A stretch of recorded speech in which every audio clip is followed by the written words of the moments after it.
Stand Weinstein 1987 में famous हो गए थे जब उन्होंने स्टॉक मार्केट में एक 31% क्रैश को प्रेडिक्ट किया था, और वो भी सिर्फ अपने चार्ट ट्रेडिंग स्किल्स से। और खासकर उन्होंने साइक्लिक स्टेज एनालिसिस थ्योरी को पढ़ा और उसको अप्लाई किया। इसे हम भी थोड़ी देर में पढ़ने ही वाले हैं। कुछ लोग कहते हैं कि तुम्हें मार्केट में ट्रेड करने के लिए सिर्फ इसी एक बुक की ज़रूरत है। तो चलो इस ट्रेडिंग लेजेंड के स्ट्रेटेजीज को समझते हैं इस बुक के 5 लेसन्स देखकर। तुम वीडियो के डिस्क्रिप्शन में से चाहो तो वीडियो के किसी भी स्पेसिफिक पार्ट पर जा सकते हो। Lesson number 1, basics of stand Weinstein strategy. Stand के सिलेक्शन क्राइटेरिया को देखने से पहले हम इस चार्ट को एक बार समराइज कर लेते हैं, जो कि उनके स्ट्रेटेजी का फाउंडेशन है। सबसे पहले हमारे पास ये एक ट्रेडिंग रेंज है जहाँ स्टॉक प्राइस एक साइडवेज मोशन में सपोर्ट और रेजिस्टेंस का एक चैनल बनाता हुआ चल रहा है।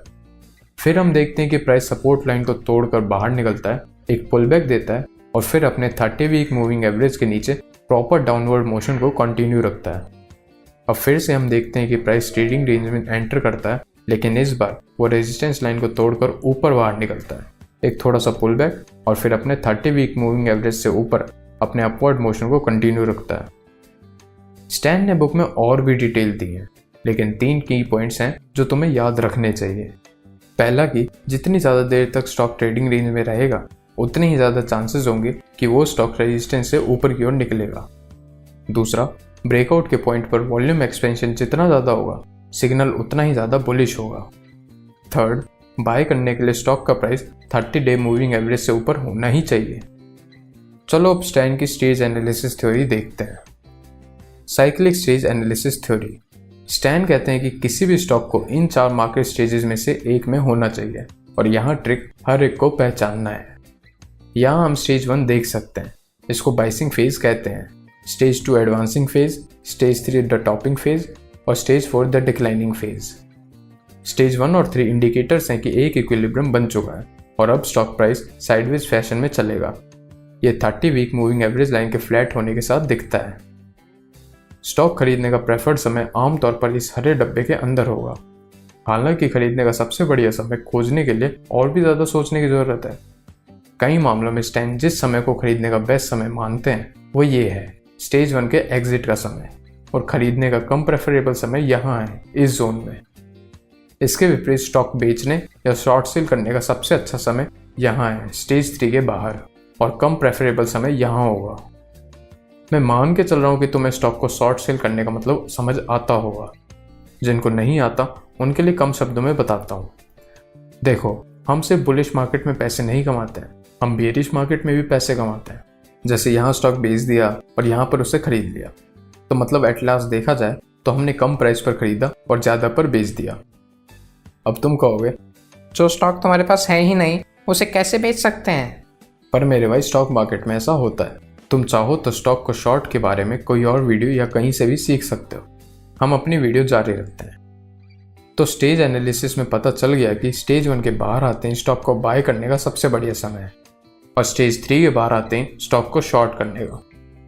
मैं अभी बाय के बारे में और बताऊंगा बुक्स के एग्जाम्पल के साथ, और फिर उसके बाद आएंगे कि कब स्टॉक को बेचना है। तो अब देखते हैं व्हेन टू बाय। चलो कुछ बेसिक्स पढ़ लेने के बाद अब कुछ और स्ट्रेटेजी स्पेसिफिक एग्जाम्पल देखते हैं जिनका यूज़ पूरे बुक में हुआ है। ये कंपनी गुडियर का चार्ट बुक से लिया गया है, और यहाँ हम देख सकते हैं हमारे पास 30 वीक मूविंग एवरेज लाइन है और यहाँ ब्रेकआउट पॉइंट है। स्टैन ने इस ब्रेकआउट पॉइंट को कई रीजन से आइडेंटिफाई किया, जैसे यहाँ देखो प्राइस रेजिस्टेंस लाइन को तोड़कर बाहर निकला, साथ ही यहाँ वॉल्यूम में इंक्रीज दिख रहा है जिसने प्राइस को 30 वीक मूविंग एवरेज से ऊपर चढ़ा दिया। इसको स्टेज 1 बाइसिंग फेज से क्लासिफाई किया, जो फिर आगे बढ़कर स्टेज 2 एडवांसिंग फेज में पहुंच गया। स्टॉक 9 महीने में डबल हो गया, मतलब कि 100% का रिटर्न। चलो फिर से, ये एग्जाम्पल भी सीधे बुक से उठाया है। मानना की क्वालिटी खराब है, लेकिन हम स्ट्रेटेजी को रियल में होते हुए का आइडिया ले सकते हैं। तो कंपनी हराज में यहाँ हम स्टेज 1 बेस के रेजिस्टेंस से ब्रेकआउट देख सकते हैं, और साथ ही वॉल्यूम में रिलेटिवली बढ़त हुई, और ये रहा increasing 30 week moving average. Stock एक बार फिर स्टेज 2 एडवांसिंग फेज में घुस गया और 9 महीने में करीब 100% तक बढ़ गया। 2 एग्जाम्पल जो हमने अभी देखे वो ऑप्टिमल जोन के स्टेज 1 ब्रेकआउट पर बेस्ड थे। इसे स्टैन इन्वेस्टर्स वे कहते हैं। स्टैन बताते हैं कि एक जनरल मार्केट कनेक्शन के टाइम पर ऐसे स्टेज 1 ब्रेकआउट्स काफ़ी देखने को मिल जाएंगे, हालांकि एक मैच्योर बुल मार्केट के समय ऐसा बहुत कम होता है, और जहां स्टैन थोड़ा तरीका बदलते हैं वो इसको ट्रेडर्स वे कहते हैं, और ये सजेस्ट करते हैं कि स्टेज 2 एडवांस में स्टॉक ज़्यादा बार नहीं खरीदना है। बुक का एग्जाम्पल यहाँ देखा जा सकता है। देखो स्टेज 2 एडवांस में ट्रेंड कैसा दिखता है, देख रहे हो? प्रिंसिपल सेम रहता है, प्राइस में कंसोलिडेशन होता है और रेजिस्टेंस लाइन से फिर बाहर निकलता है। यहाँ सबसे मेन डिफरेंस पहले से ही mature rising 30 week moving average है। मतलब जो हमने पहले केसेस पढ़े थे इन्वेस्टर्स वे में, उसमें पहले stock price 30 week moving average के नीचे चल रहा होता है और फिर उसको क्रॉस करके प्राइस 30 वीक मूविंग एवरेज के ऊपर आता है, और ट्रेडर्स वे में प्राइस पहले से ही 30 वीक मूविंग एवरेज के ऊपर रहता है।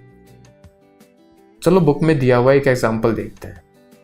चार्ट की क्वालिटी के बावजूद हम स्टैन के कॉन्सेप्ट को डिस्कस कर सकते हैं। देखो यहाँ हम स्टेज 1 बाइसिंग फेज देख सकते हैं और फिर ब्रेकआउट पॉइंट्स जो स्टॉक को स्टेज 2 एडवांस में ले जा रहे हैं। फिर कुछ हफ्तों बाद हम पहले से ऊपर बढ़ रहे 30 वीक मूविंग एवरेज लाइन के ऊपर स्टेज 2 का कंसोलिडेशन पीरियड देखते हैं। इस पॉइंट बी पर यहाँ हम राइजिंग वॉल्यूम के साथ स्टॉक को रेजिस्टेंस लाइन से ब्रेकआउट देखते हैं। 20 हफ्तों बाद स्टॉक बिना मूविंग एवरेज से पीछे हटते हुए 200% बढ़ जाता है। इसको स्टैन ट्रेडर्स वे कहते हैं। वो ये भी सजेस्ट करते हैं कि इन्वेस्टर्स को अपने ज़्यादातर ट्रेड्स को स्टेज 1 के ब्रेकआउट से लेना चाहिए, जबकि ट्रेडर्स को ज़्यादातर समय स्टेज 2 एडवांस के ब्रेकआउट्स की तलाश में रहना चाहिए। इस स्टेज पर स्टैन की स्ट्रेटेजी के की लेसन्स ये हैं। प्राइस को चेक करें कि वो 30 वीक मूविंग एवरेज से ऊपर हो, रेजिस्टेंस के ऊपर कंसोलिडेशन से ब्रेकडाउन का इंतज़ार करो, और ये पक्का करो कि ट्रेडिंग वॉल्यूम पिछले कुछ हफ्तों की तुलना में ज़्यादा हो। Lesson number 4, when to cell.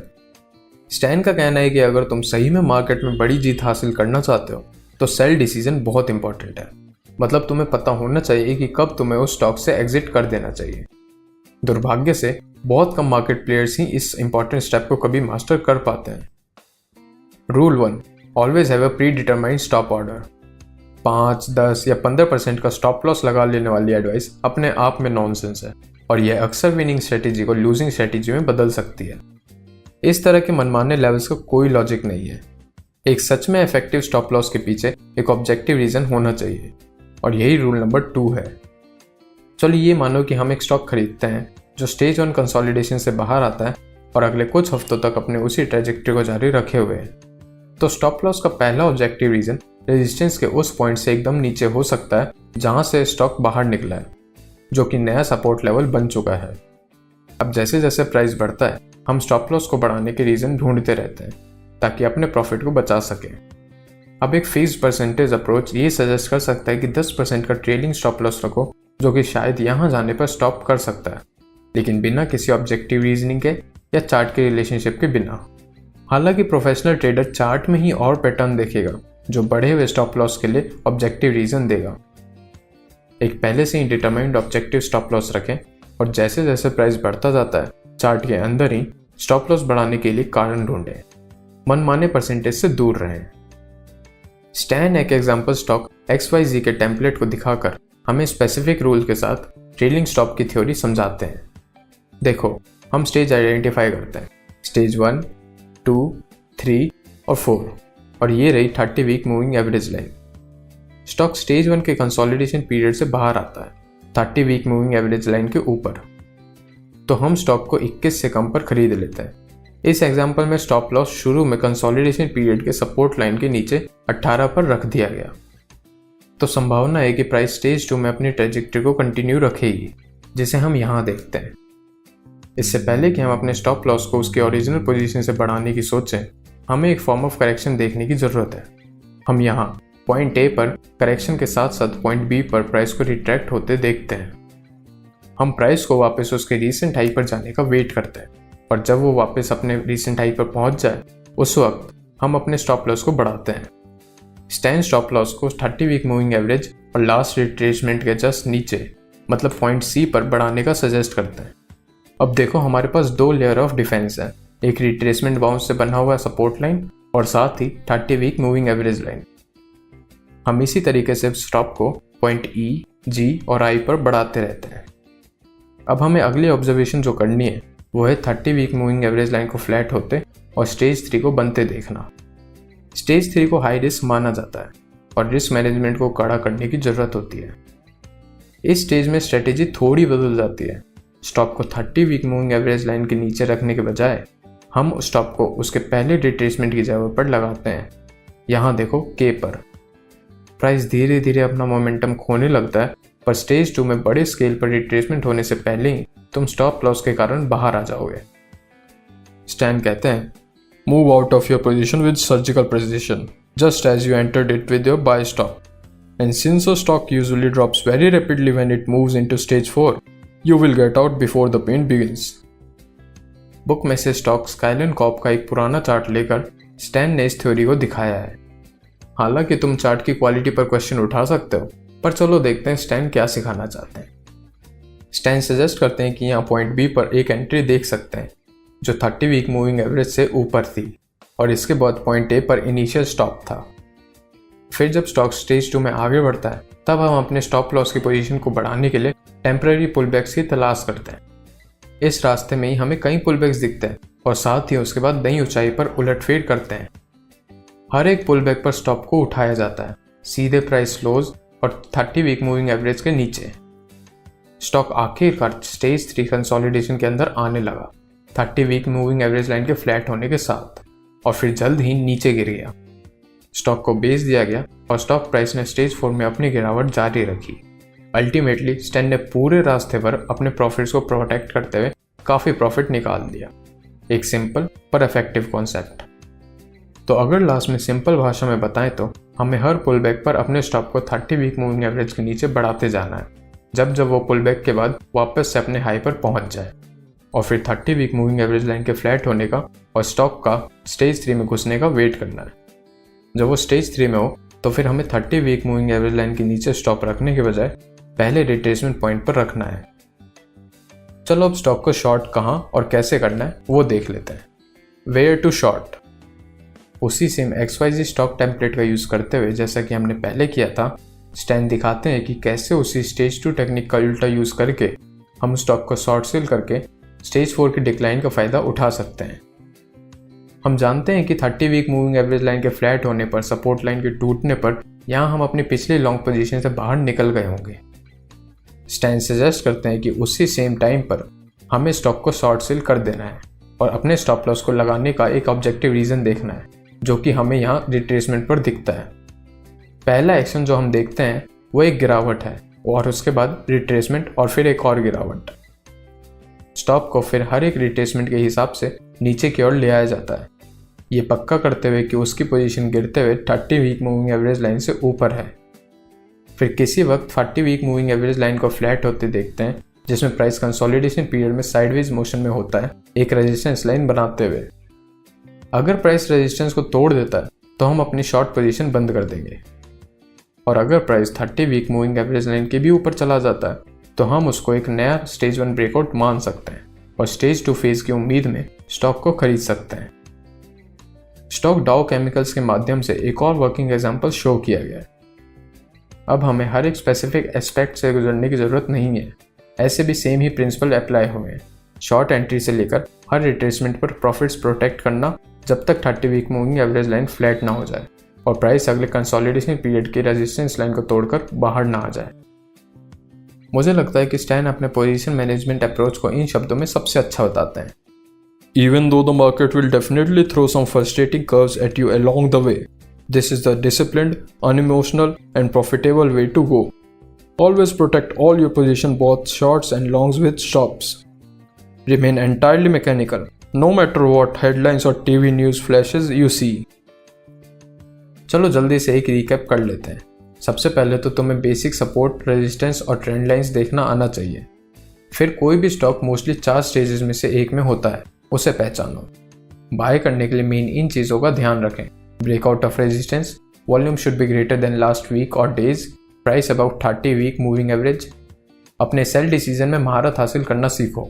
सही जगह पर अपने स्टॉप्स को लगाना और टाइम टू टाइम उनको ऑब्जेक्टिव रीजन के साथ बढ़ाना सीखो। स्टेज 2 के टेक्निक्स को उल्टा यूज़ करके स्टेज 4 के डिक्लाइन में शॉर्ट सेल का फ़ायदा उठाओ। चलो बुक के दूसरे सेक्शंस के क्विक नोट्स ले लेते हैं जो तुम्हें ज़रूर पता होने चाहिए और जिन्हें तुम बुक खरीदकर और अच्छे से डिटेल में पढ़ सकते हो। स्टॉक सिलेक्शन में स्ट्रॉन्ग इंडस्ट्री ग्रुप्स की तलाश करें, इंडस्ट्री ग्रुप्स को डाइवर्सिफाई करो। स्टॉक के स्टेज 4 डिक्लाइन में एंटर करने के हिसाब से शेयर्स को शॉर्ट सेल करो। स्टॉप लॉसेस का यूज़ करो और सपोर्ट और रेजिस्टेंस के स्ट्रक्चर के अंदर उन्हें सही से रखो। और फाइनली एक स्ट्रॉन्ग ब्रेकआउट के बाद पुल बैक पर स्टॉक खरीदो। तो कैसी लगी आपको ये वीडियो, हमें कमेंट करके ज़रूर बताएं। अगर आपको ये वीडियो पसंद आई हो तो इसे लाइक करें और शेयर करें। और ऐसे ही इन्वेस्टिंग, ट्रेडिंग, मनी मैनेजमेंट और पर्सनल फाइनेंस से रिलेटेड वीडियोस देखने के लिए हमारे चैनल को सब्सक्राइब करें। देखने के लिए धन्यवाद।